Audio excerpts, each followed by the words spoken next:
So I'm looking for the sign to begin the streaming.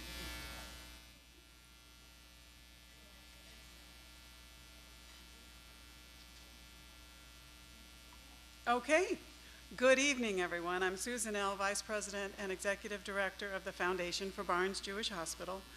Welcome to everyone who is here in person and to those who are joining us online streaming the program and to those in the future who will be looking at the recording.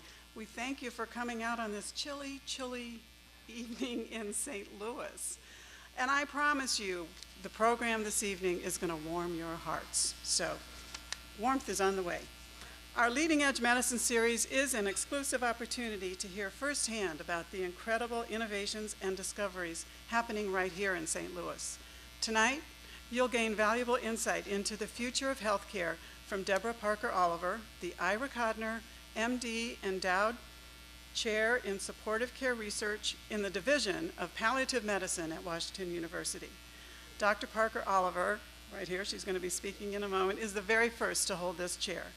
The Division of Palliative Medicine was established in 2018 through a remarkable collaborative effort between the Department of Medicine at Washington University, BJC Healthcare, Barnes-Jewish Hospital, and the Foundation for Barnes-Jewish Hospital. We are tremendously grateful to John and Ann McDonnell for establishing this chair in supportive care research to honor Dr. Ira Kodner. Let's hear it for Dr. Ira Kodner. We love that. He is a pioneer in palliative medicine and supportive care at Barnes-Jewish Hospital and Washington University School of Medicine. The McDonnells also generously committed a transformational gift to endow the Institute for Supportive Care at BJC Healthcare through the Foundation for Barnes-Jewish Hospital. These gifts have swung the door wide open for Dr. Parker Oliver to pursue her important work. Through her chair position, she has made significant strides in research and discovery to transform a field that is a new frontier in so many aspects. Dr. Parker Oliver's research work will have far-reaching effects for generations.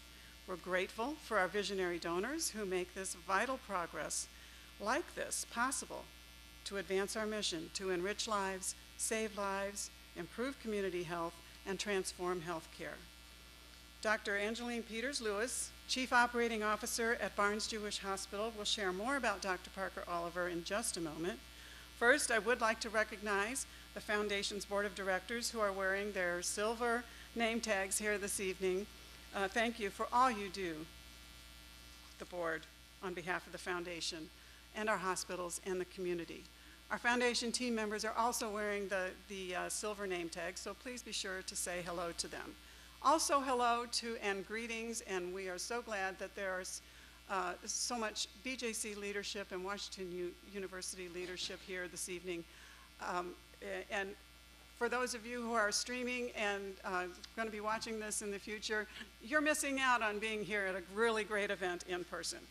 So please, I'd like to welcome Dr. Angeline Peters-Lewis to come and introduce our speaker.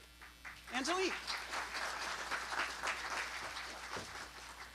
Good evening. Thank you, Susan. I'm honored to be here to introduce Dr. Parker Oliver. Her vast expertise and experiences have given her special insight to be able to talk about life's journey and the evolving role of healthcare in that journey. Can you all hear me? Yes. A little closer? Better? How's that? Perfect. Dr. Parker Oliver brings a unique perspective on palliative care professionally, as well as through a very personal, emotional experience, the intersection between the personal and professional. Sadly, in September of 2011, her husband David was diagnosed with terminal cancer. Together, the couple experienced the full continuum of cancer care, including treatment, palliative care, and hospice care. To educate and comfort others, they decided to courageously share their journey through a video blog over nearly 4 years. Their goal was to take the strangeness out of dying. David and Debbie appeared on CBS this morning, as well as many other media outlets. Today, their videos have been seen by thousands around the world. Sadly, David passed away in 2015, but left a life-changing legacy through these videos and through his wife, who continues their mission.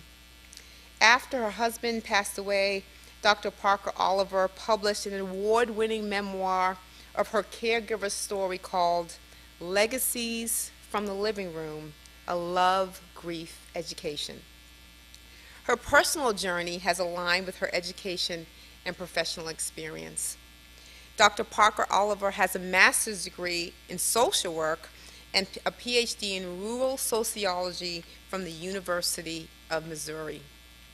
Prior to earning her PhD, she founded Hands of Hope Hospice in St. Joseph, Missouri, and served as a hospice director in 2 additional hospices for more than a total of 20 years. After receiving her doctorate, she continued to be very busy. She continued her commitment to improving hospice care through research. She has written over 200 peer-reviewed articles and several book chapters related to end-of-life and hospice care.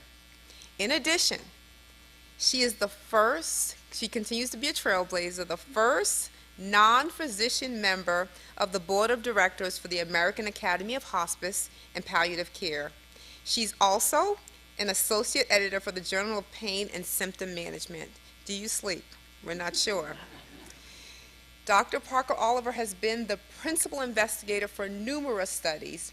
She is currently the principal investigator of 2 clinical trials testing interventions to improve the hospice caregiving experience, lower caregiver anxiety and depression, and improve patient outcomes.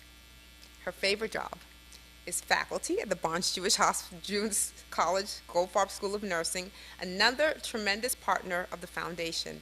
And they have just landed an important researcher who will be joining our team and leading transformation with Dr. Parker Oliver. Ultimately, Dr. Parker Oliver is elevating the conversation around the full spectrum of supportive care to improve the experience for more patients and families. Tonight, it's going to be a treat when Dr. Parker Oliver is going to discuss the transition of birthing and dying from home to institution and now to home-like environments.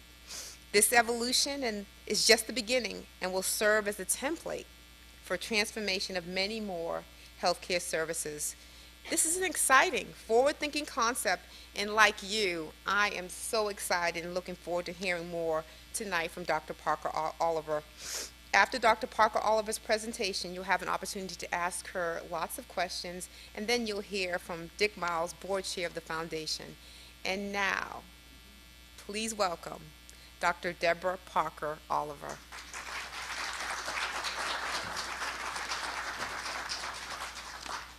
Wow, what a beautiful place. For those of you who are virtual, you can't see it, but it's amazing as we're overlooking the city. Thank you for that kind introduction, and thank you for the opportunity. It's amazing to me that we have this many people here to talk about dying. Do you realize that that says a lot in and of itself, and that people would give up their evening and listen virtually, or heaven forbid, dig through and find it and listen to something recorded? That says a lot about how far we've come.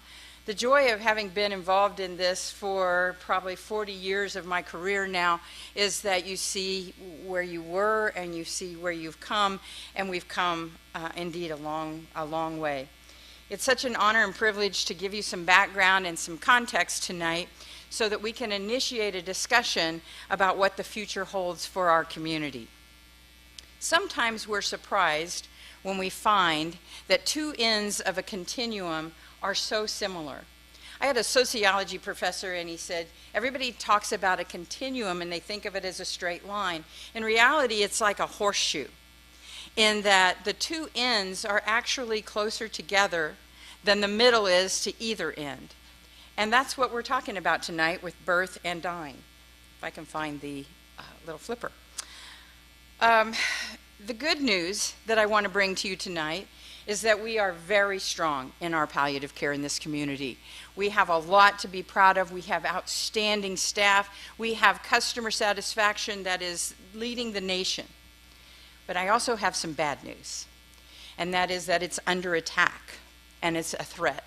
And we need to learn from what we've done in the past in order to manage what we need to do in the future. And that's going to be the most important part of the talk and the discussion that we have afterwards. These are actually some of the roughest days we've experienced in hospice care specifically since its inception over a half a century ago. The very structure of hospice, all the regulations and the payments around it are more threatened today than they've been since its inception. Our leaders cite major problems in staff burnout and staff shortages. If we think they're bad in the hospital, they're in critical condition within the hospice agencies. Regulator oversight, policymakers who quite frankly don't understand dying still after all these years, all are threats to us. The national experts are indeed predicting that within 5 years, our hospice will look different. And they're actually calling for major change. As healthcare has changed so radically in the last 50 years, the ability of that benefit to meet the needs of the community are actually questionable. So never has this talk been more timely than today. We basically have three objectives for today, but nothing is more important than the discussion that will follow. And so I hope that I generate a whole lot of thinking on your part, and if it's silent afterwards, I will have failed. I'll warn you in advance.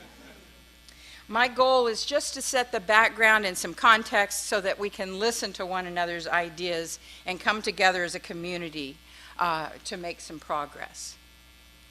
You know, historically, everything that was important happened at home. In fact, was anybody here born at home? Ah. My father, who's 82, was born at home. My aunt, who is 4 at the time, delights in telling the story because she remembers it so clearly. And when that happened, you know, it was convenient, it was celebratory, it was comfortable. This happened, it was natural. The same happens with dying. And when people are born in home, you have friends and family that help. Just a bit more than 100 years ago, half of the births happened at home. It wasn't an unusual kind of thing, or it wasn't a fluke little thing that somebody had to fight to set up. But babies died. Mothers died. And so a social movement arose to take birthing out of the home and into a safer place. And doctors and professionally led events began to surround it. And similarly, death used to happen at home. In fact, it was very common. These are not uncommon photos where around a dead body. We think time. Funerals were at home, and maybe people made their own coffins, or a friend made the coffin, or there was a coffin maker, but the funeral, the burial was at the family graveside. And then a movement took place to take dying out of the home and put it in an institution and put it in the hospital, and that failed miserably. That was the worst possible place for it. So in Europe, they led us out of that and led us into a special place to die called a hospice house or a hospice. And in America, we took that concept and we brought it here, and we did not replace that with an institution, but we decided there's a medium way to go, and that's home with help. And so hospice in America took on a little bit different role. I've been working in hospice care and in palliative care before I was even a mother. And when I was pregnant with my firstborn, I was constantly thinking about the comparison between birthing and dying. And there are many things that are the same. You know, ironically, it's not only a social event, but it's also a legal one, in that both have certificates and both have to be pronounced, so to speak. The prediction in both is very tricky, and we're going to talk a lot more about that in a minute. In both cases, there's like this waiting period that you get very nervous about, and you want to know when the event is going to happen. And it certainly remains, even to this day, a family event. One case is a celebration, the other case is more mournful. Both events are painful. You know, we come into this world, it's very dramatic.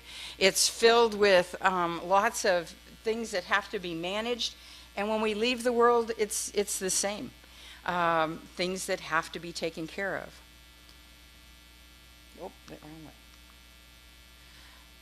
The bottom line is that at both ends of that spectrum, it was a social movement that created change when people were not happy. Advocacy was important, and advocacy was part of creating an alternative. We now have moved to where we have a demand not for an institution, not for a traditional home, but for something that is home-like. However, there are very, very important differences that we need to look at. The first is the ability to predict when it's going to happen. We've gotten really good at predicting when somebody's going to be born. We'll miss it within a couple of days. We are really, really bad at predicting when somebody's going to die. Hospice nurses are really pretty good. I've seen them do it within hours. And if you ever really want a good guess, that's who you should listen to. Physicians are terrible. Sorry. Doesn't matter the tools we create. Our family members, hospice people will tell you this, our family members, they're released out of the hospital. They've been assigned to go into hospice, and they've been told they have months to live. They're grappling with the fact they have months to live, and they don't make it into the door of their home. That's how bad we are at it. We haven't found the magic formula for that. The other big difference, another big difference, is payment. Do we expect families to birth babies?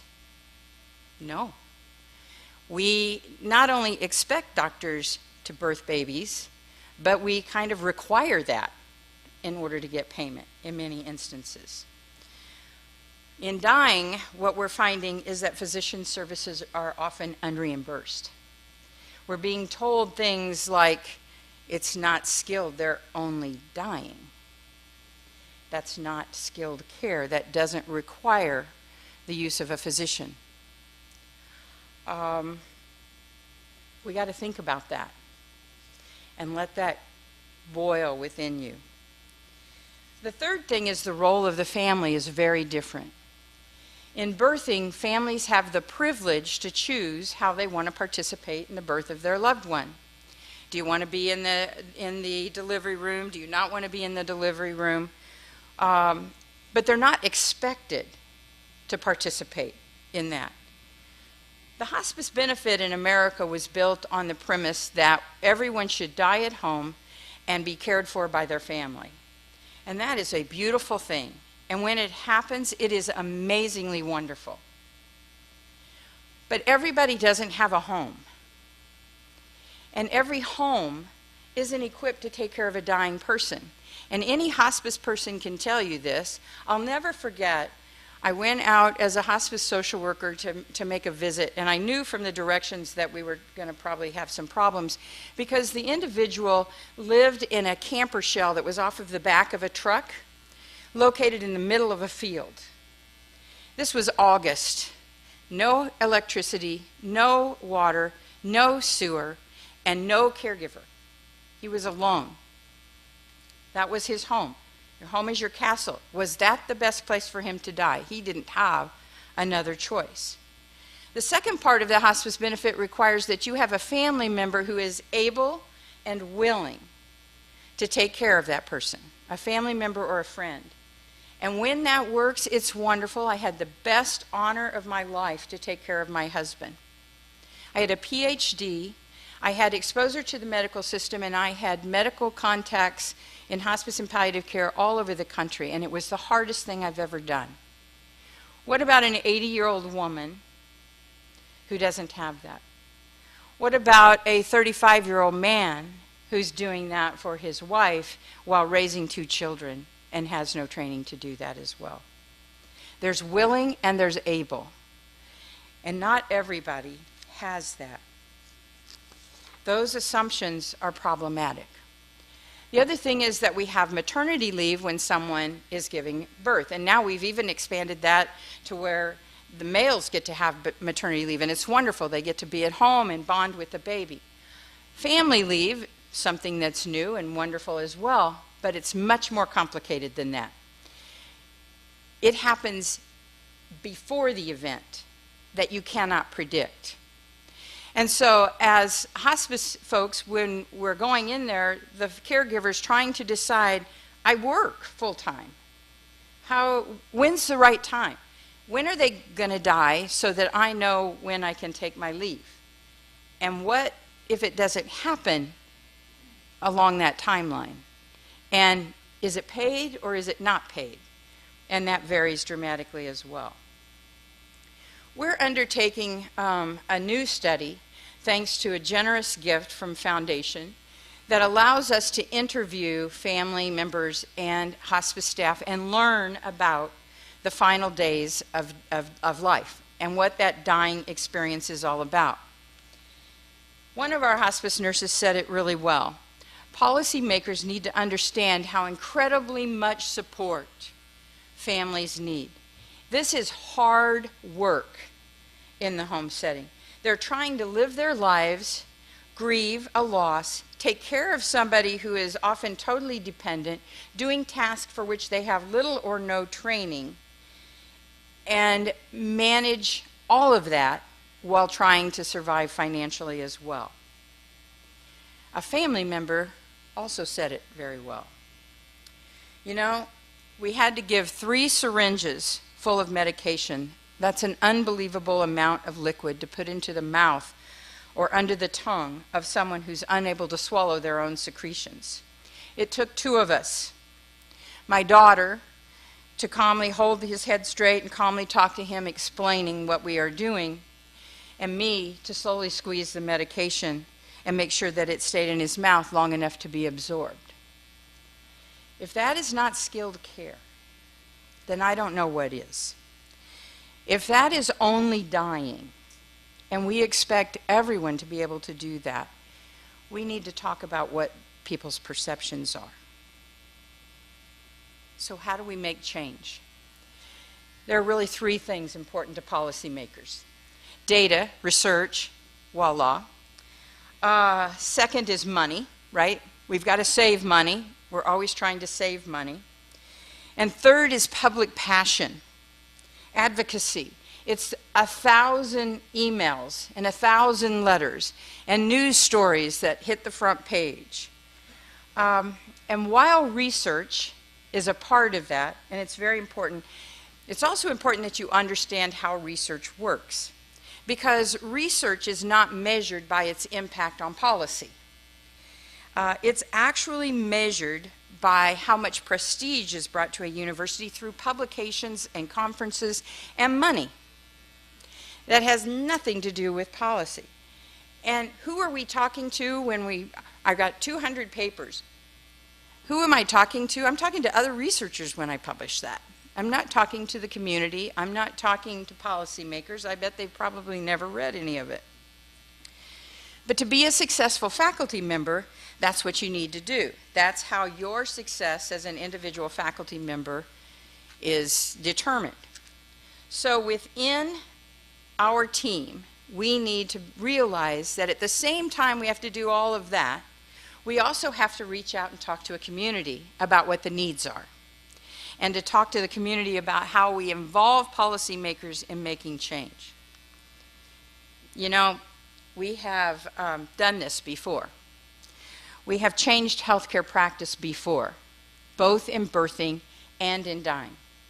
We generated data that showed that fewer moms and babies died when you had that in the hospital setting. We had to show cost savings in order to get the hospice Medicare benefit to begin with. Cost a whole lot less in the home than it does in an ICU. No question about that. And people had to become passionate and demand change before change really happened. Let me share with you another really great example of a local effort that helped push a national policy. And it just so happens to be a fairly personal one as well. The Alzheimer's Association in 2010 created a ride across America with a series of relay teams who would ride their bicycles and gather petition signatures to increase funding for Alzheimer's research across the country. And this went all the way across the whole country. My husband from the University of Missouri and a WashU team of researchers gathered together, and they rode their bike 70 miles along as one of those relay teams. I think, if my memory serves me right, there were 4 or 5 of them. Never had met before, but they were all passionate about trying to change Alzheimer's disease. Incidentally, 6 months after that ride, my husband was diagnosed with stage 4 cancer. And so being in the best shape of your life does not prevent bad things from happening to good people. They delivered those signatures to Congress, great big book of them, rode their bikes right up to the Capitol steps, all walked in together. It was really, really powerful. And you know what happened? We have so much money going into Alzheimer's research now. And it is making such a big difference. In fact, my team has $5 million of that, and we've just put in an application for another $12.5 million to make a difference. That happened through community relationships and community advocacy for the process. So what does research have to do with this? And what does our lab have to do with it? We are called to improve the practice of hospice and palliative care, to look at the cost of care for dying, to look at the experience of dying and how to improve that, and look at the experience of caring for the dying to try to change that. And to do that, we got to pay for it. It's not cheap. You can ask all the people at Washington University. The premier research funding comes from the National Institutes of Health, which, by the way, are divided up by disease. And of course, death has no respect for disease. So you can see our very first problem is that we don't fit nicely into a little category of heart disease, Alzheimer's disease, cancer. We cover the whole gamut. So it's always an interesting experience, and that's one reason why I've been funded by 3 institutes, because our needs cross those institutes. But the obtaining of those federal funds is very important to a university. It gives the university its rank, it gives the university its prestige, and indeed Washington University is one of the finest in the country, and our Department of Medicine ranks 3rd, which is really something to be proud of. This funding also, however, besides the prestige that it adds, comes with some problems. First, it is very slow. It will take, from the time I put in an application until the time I enroll my first participant, 2 years. Think about that. 2 years is a long time in healthcare. And many things change over that time, especially true in the hospice world, where we've got programs closing and opening and merging and all kinds of things. It's full of restrictions and costs that really have nothing to do with the research. That's the federal government, right? And it dictates what we can study and how we study it, because they establish national priorities when they decide to do that. It also has caps on things that haven't been changed in 30 or 40 years, despite inflation. But despite its challenges, that federal funding is what changes healthcare practice. And it creates the evidence in order to make things better. So we need that. The federal support addresses the data part and some of the money part. What you have taught me since I've been here is a very important lesson.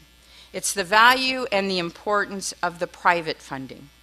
It's the generosity of our donors that allows us to do actually the most important science to the people who live right here. Those funds are tied to what really matter to the people who give the money. They are readily available. We don't have to wait 2 years before we can solve a problem. And success can be measured differently. We can measure success by change and what happens. So again, our lab has to work inside the system and outside the system in order to be successful. We need the federal funding to change clinical practice.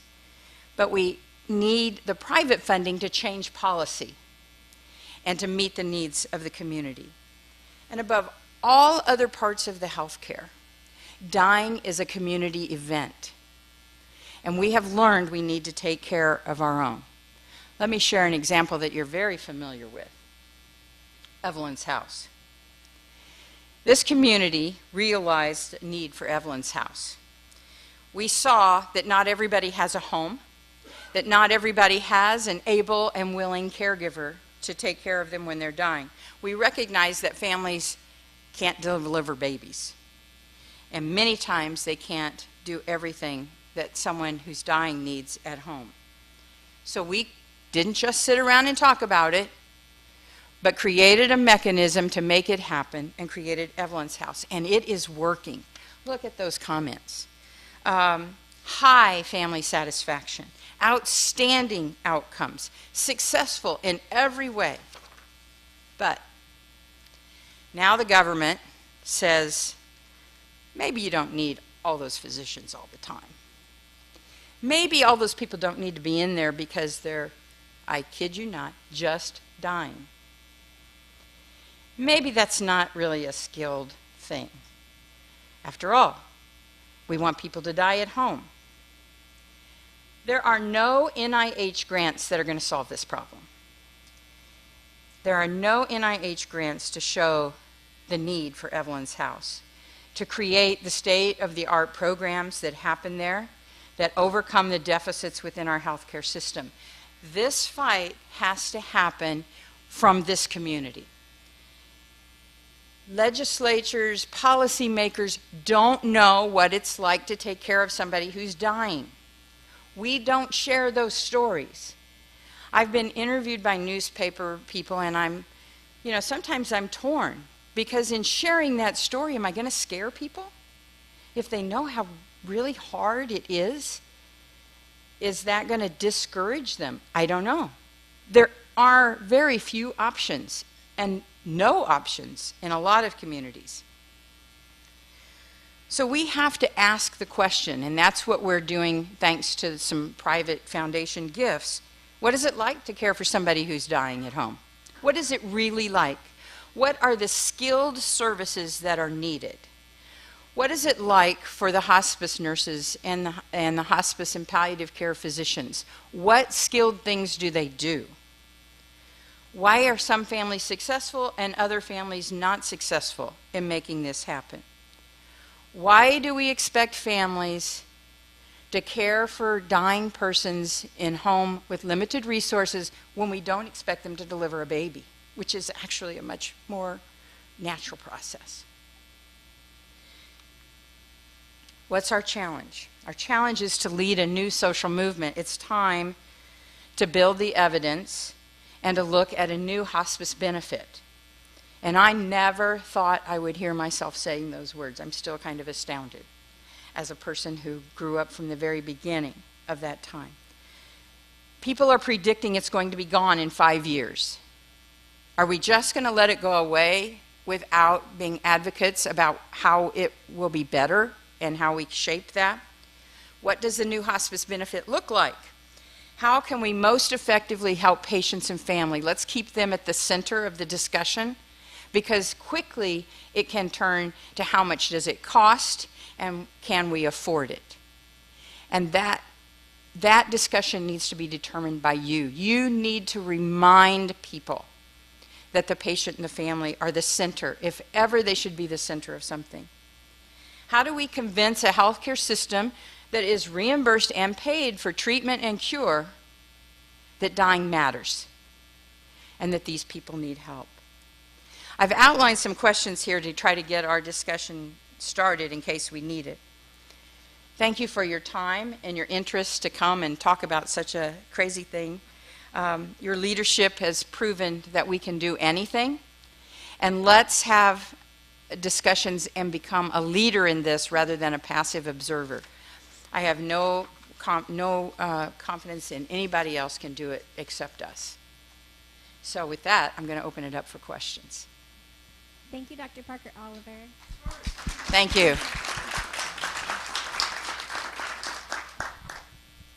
And I'll try to repeat the question so everybody can hear. Thank you for that. That's just wonderful information for us. My question and my concern is just through the media, just in the last few weeks, all I've been hearing is how there is such a critical shortage of caregivers for, we know from the hospital, but now even, like you said, working into the hospice. I actually know of a physician who is currently going to probably close the hospice at home because of no caregivers. So I know that there's a problem with reimbursement and with paying them. Also the stigma, I guess, of working in there. I don't know, but how do you feel that we could help in that regard? This question's about the work shortage, which is a crisis in hospice care, and it really is. You know, I remember when I started, nurses would leave the hospital and come to hospice because it was a great, rewarding place to be. And it is. I mean, you are so appreciated, and there's nothing like being able to do real nursing in the home of somebody who needs you. The problem is that that is also very demanding. And it's a 24-hour-a-day job, so that means there's call. And that means that you may be 50 miles away from where you need to be while somebody's actively dying. And we're so bad at predicting, we don't know how to shift those resources. And again, the reimbursement has not kept up. Payment has gotten better for nurses, but it's still got a long way to go. And you're right, if you think we're short in the hospital, it is an absolute crisis. I spoke with a hospice across the state just last week who they deliver outstanding care, but the most they can give families right now is a visit a week from the nursing staff. And the state came in and said that's not enough. And it isn't. But what are you going to do about it if you don't have anybody? So then you start putting people on a waiting list. Waiting to list for a dying person doesn't work. What is the capacity of a hospital? We faced this in COVID as hospices grew so dramatically overnight, and we just burned and fried our staff and our nurses. And it's not just them, it's social workers and it's aides. And that's part of what we've got to figure out. And we've got to figure it out in a way that people want to work there again. That it's a mission. It's as much a mission as it is about the money. And when you burn everybody out. Now, there is some research going on, and I'm happy to say that we're working with Goldfarb School of Nursing, actually, in a pilot project. We've got, again, private funding to do, to try to create some online support and some curriculum to help staff learn how to do self-care. Way back when I started, we would have regular meetings, support meetings for our staff. And we would talk about what happened, and we would talk about how horrible it was to sit all night and rock a dying baby. Everybody could relate about that. You could process that. We had time. We don't have time to do that anymore. And so it goes unprocessed, and that weighs on you. So we've got to teach staff how to take care of themselves and how to take care of one another. Here again is a place where research can come in and be helpful. I don't have the answers, but you're absolutely dead right about the problem. It is a major problem.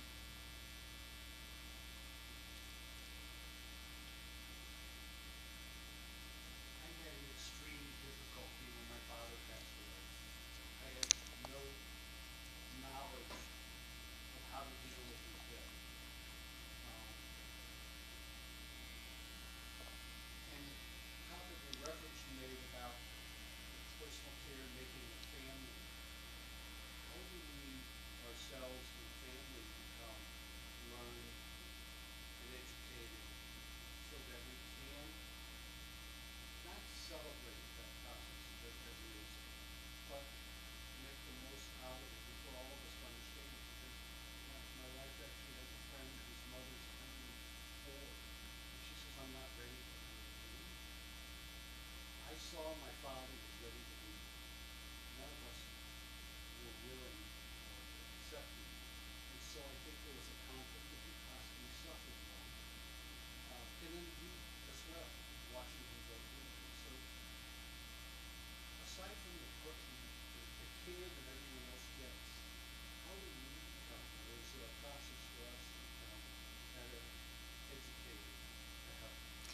How do we become better educated to help? You know, and that's a patient education, family education is an important part of what hospice does. It's an important part of the research that I'm working on. It's critical because we aren't just magically born with knowledge on how to help someone die, just like you're not magically born with knowledge about how to raise kids, right? And trial and error is kind of how we go, or we look at what has happened before, but if you've never experienced death before, you don't know. And it's further complicated by all of the emotion that you're experiencing. So you've got to process the emotion and learn how to do things. And you're doing things that aren't really all that comfortable on maybe your father or your mother or your spouse, very personal kinds of things. And we need a system that gives us time to do that education. If you're getting one nursing visit a week, you're not getting that education. It doesn't just magically happen. So again, here's where some behavioral intervention research can come in. One of the things we've created are some videos that talk about that, and that talk about when to have, how do you know when to take someone to the emergency room when you're home by yourself? That was one of my major issues, and I have some training. Is it time? What are they going to do? Does it make sense right now? We've got to teach people. We can't just expect. Willing and able. And you've got to be able, and that requires training, because we're expecting family members to do things that doctors and nurses train years to do without help. So again, absolute. That needs to be a critical part of any benefit. Oh, virtual question. Oh, that's fun. Thank you. Nikki asked a question. What can we do to help support your current research to create change for hospice? Are there options in addition to donations? You know, advocacy is what, and it doesn't cost you anything. And it's a little intimidating to write a note to a legislature or to a policymaker. It's a little intimidating to talk about dying when nobody else is. But we need to bring this out into the public. Instead, what gets published are things that were in the recent New Yorker about all of the abuses and the horrible things that some hospices are doing, right? And so what does that make policymakers want to do? Well, cut the money, right? They're doing wrong, and so there's abuse. This much abuse, this much good, but we're going to focus on this and not all of this. And that's a problem. So letting people know it's important. Volunteering at hospices. Never have hospices needed volunteers more. No matter what your skill is. They have many, many different ways that you can volunteer. And yes, donations are important. Volunteer for research. People are scared by that word. Our research is actually pretty simple in comparison. We're not asking people to give parts of their brain. We're asking people to give their hearts and to try some things to take care of themselves. And so helping us connect with people so that they can participate in research is important. None of that costs any money. But don't underestimate the need for that extra funding. That's why I can interview people to find out what that experience is so that I can share those stories with policymakers. I'm determined to teach them what it's like to take care of somebody who's dying. And if I could grab them and put them in a car and take them out, I would.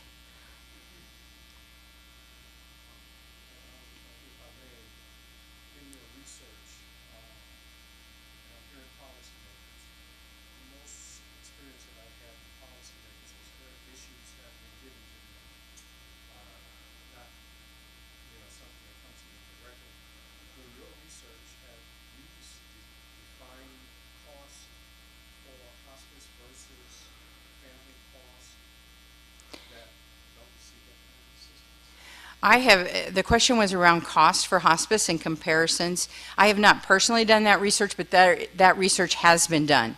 And it's been done on a national level, and hospice saves billions of dollars. Billions of dollars. And that's in the last final days, because what happens, the alternative is often the ICU, or the emergency room, the two most expensive places in a hospital, instead of home care. Or even instead of Evelyn's house. There is an in-between.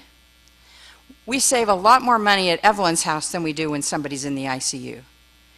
And that money is being saved not only to the insurance companies, but it's been saved to the hospital as well. And we're fortunate that our hospital is really beginning to realize that, and many are not. It's hard to measure cost savings, and that's a special area of research and one that needs a lot more work. And whatever new design we come up with, that's going to be an important component. But I think it's got to be middle. Thinking that we can deliver care for $100 a day, that's what hospices basically get, to take care of the dying person at home, and that includes everything. Thinking we can do it for $100 a day, when the alternative is several $1,000s a day, there is a middle ground. You can pay a little bit more on this end and still save all of this, but we have to think differently. And instead, if you are just a person that looks at the bottom line and they go, man, Evelyn's house cost us all this money because we didn't get any payment. We're not looking about all of those people they would have been over here. You got to think smarter. Thank you for that lovely talk and outstanding work that you and your team have been doing. Thank you. It seems to me that your argument about advocacy is spot on. I would ask if you would consider that advocacy work involves more than the emails and letters to your local politicians, and education and a change of attitudes. Because the ethic is that death is failure, the ethic that medicine is pushed to the end always. Education that death is part of the natural process. Sometimes the wise thing to do is to know when to stop and how to stop rather than go on to the end always for everyone. So I'm wondering, I think the question then would be, could this type of education, how one changes attitude and how one educates the public that this is a natural process. Make a really good point in that advocacy is bigger than letters. It's also about education and change of a culture and normalizing death. And believe you me, I've been at it for 40 years. And the hospice movement's been at it for 40 years. And still to this day, when someone says, what do you do? And I say, hospice, and ask any of the hospice people here, they go, what? Isn't that depressing? And when families are presented all of their options for treatment, hospice is not often on the list, even after all of these years. But we can't stop, and we got to keep telling the stories. And it's one of the reasons why I'm gathering stories, so that we can share them, because stories are powerful, powerful change. And you hope somewhere deep inside, but it's once that person experiences it personally, there's nothing that will change you more than the loss of someone that you love. And especially if you are there by the bedside, and it's a good or even if it's a bad experience. But the hospital culture is not the place for the dying. That's not what, when you go in there, that's not what your goal is. That's not what you want. It may not be the right place for you, and that's where we need to have discussions before people go. But it's not the right place. We've learned that lesson. Thank you, everyone. If we can take just one more question, then we'll do closing. Don't I got to worry, choose, but I'm around. after. I'm going to pick Dr. Kodner, because how can I not? His name is with mine, right? I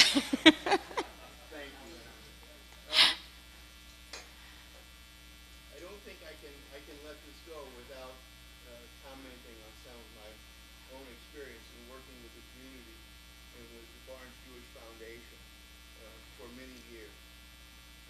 I'm clearly the luckiest person on earth. I have a great family who's always stood by whatever crazy stuff I wanted to do. Probably the craziest goes back many years to my residency. I was just a regular general surgery resident. I had spent 3 years in the Army. And one of our surgeons grabbed me one night and says, come with me, I gotta show you something, I gotta show you something. Well, this was a surgeon named Sam Schneider, who was a foot taller than I am, and said, "Sure, Dr. Schneider, whatever you want." He took me to the basement of Deaconess Hospital, which was across the street from the zoo. And it was a meeting of the St. Louis Ostomy Association. These are patients who had colostomies or ileostomies. And what happened is that the surgeons would do the surgery, but then no one would care for the patient afterwards. There were no interostal therapists. There was no equipment. There was no medical west pharmacy. They were on their own. And it was incredible that the surgeons didn't know how to take care of them. So Dr. Schneider said, "This is what you have to do, this is what you have to do, Ira." I said, "Okay." And it turns out that the specialty of caring for patients with colostomies and ileostomies was colon and rectal surgery. And it was a time when I saw something that no one else wanted to do. My colleagues in surgery didn't want to have anything to do with it. The nurses didn't want to have anything to do with it. The patients were down at the end of the hall, as we now put our patients who were dying at the end of the hall. And it turned out that the chief of surgery supported me, and I was able to go to Cleveland Clinic and be trained as a colon and rectal surgeon. It wasn't easy with my mother, because her friends would say, "You know, what's Ira doing?" And she would say, "He's a surgeon." And they would say, "What kind of surgeon?" And she would say, "How about those cardinals?" I could not have done what I was able to do with the institution without the support of the community. I knew that when I colored outside the lines, which was necessary on occasion, the community was going to be there. I'm doing this again, and it's an opportunity for the community. This is something that my colleagues in medicine, Ken spoke to it very well. They really don't want to have anything to do with the dying. It isn't malice, they just don't know. Right. So as it was with colon and rectal surgery, it is with hospice and palliative care. And I was privileged to start the palliative care program with our medical students under abuse. It was tough times. The only thing that sustained me and this group of students was knowing the community is there. So I think tonight, it's such a nice group of people. You should see this as an opportunity. This is an opportunity to do something that historically no one else has wanted to do. Everyone suffers. No one gets out of this place, as far as I know, alive. It's a universal problem, and it's neglected. This is an opportunity for us and this community to come together as we have in the past and do. We'll never have a leader like Debra and Patrick White again. We have the two best in the country, and it's an incredible opportunity, and I know now, after years of working with the foundation, that it's a great organization. So I think we take Dr. Parker Oliver at her word. You need help. The community doesn't even know what help they need, but it's an opportunity for us. So, Debra, congratulations. Thank you. Wonderful to have you. Sorry to be long-winded. You make a really great point, though. It's education not only of the community, but also of professionals. And we've made great strides in that area with a fellowship program and with certification in all of the disciplines. But we got to keep the heart in it. And we've got to instill the mission, because it's the mission that keeps people going. It's the mission and the passion that these people are important, even if they're at the end of the hall. And that dying is not a bad word. The D word is not bad. It is going to happen to all of us. So thank you so much for your attention, and I look forward to follow-up discussion.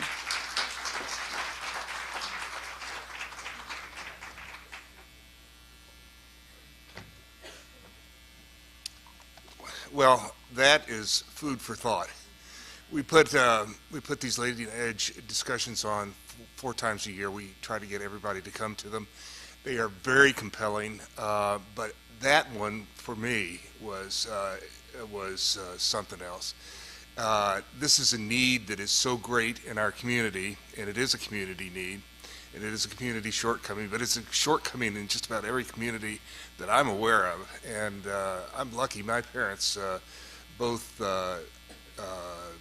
used hospice, and it was a great thing. And we're doing some great things here. And I think the happiest I've seen Patrick White in my life is when Debra Parker Oliver agreed to come here, because he was brought here to put together the supportive and palliative care effort, and he's got partners in that now. She brought a great staff, 200 peer review articles. I mean, think about that. And it is indeed impressive. I'm Dick Miles. I'm the board chair for the Foundation for Barnes Jewish Hospital. And life's journey, as you can tell from Dr. Parker Oliver, is a very complex journey. And it's really been enlightening to hear your insight and listen to you live and listen to your research firsthand and what you're finding. It's also comforting to know that Dr. Parker's expertise, knowledge, and dedication are leading the way to better lives and better life experiences for patients and families everywhere. So please consider sharing what you've learned tonight with your friends and family. You can also share the video of this program. I hope you will, because I think this is information that we need to get out to other people to get them thinking and get them supporting what is really can make a big difference in our community. You can also share the video, which will be posted to the Foundation's YouTube channel, Facebook, Instagram, and website soon. So thank you all for joining us. We are very thankful for your partnership now and always. And for those in person, feel free to stay, have a drink, have some food, and maybe have a chat with Dr. Parker Oliver. So thank you very much for coming. Stay well.